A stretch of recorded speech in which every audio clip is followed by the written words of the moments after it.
रहे हैं बगैर से डीजे धमाका को। सुन रहा है जी कंचन रिकॉर्डिंग स्टूडियो से।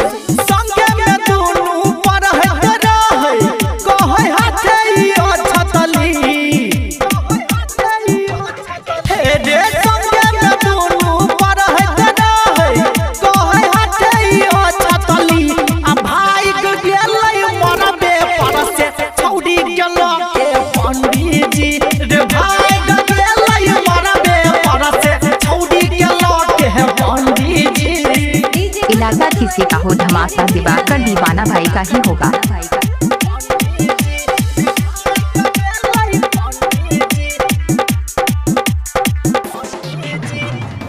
बापू भाई के दिल के नाम हसाई, यादव के दिल में ललकाई जगह बनाई।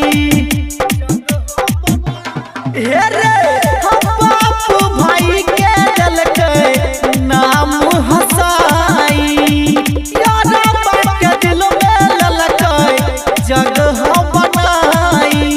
टोला मोहल्ला के लोग करे खाली खंडित जी,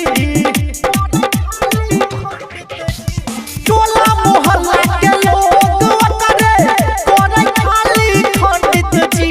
आ भाई के गेलै मरबे पर से छौड़ी के लोग है पंडित जी रे। भाई के गेलै मरबे पर से छौड़ी के लोग है पंडित जी।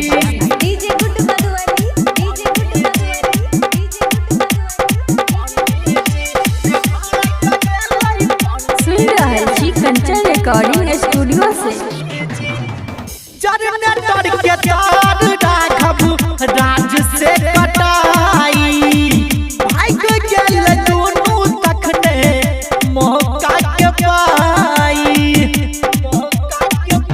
ठीक है ना भाई, जनरेटर के तार राघव अमित से कटाई, भाई के गेल दोनों तखने मौका के पाई।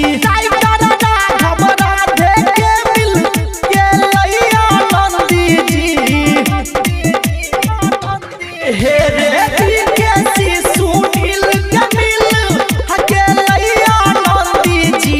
आ भाई के गेलै मरबे पर से छौड़ी गेलो के है पंडित जी। हे रे भाई के गेलै मरबे पर से छौड़ी गेलो के है पंडित जी। संगे में दुनू पर है रहे कहै हाथे छतली। हे रे संगे में दुनू पर है रहे कहै हाथे छतली। आ भाई के गेलै मरबे पर से छौड़ी गेलो के पंडित जी रे। भाई के गेलै मरबे पर से छौड़ी गेलो के दीवाना भाई पंडित जी। जिला मधुबनी 2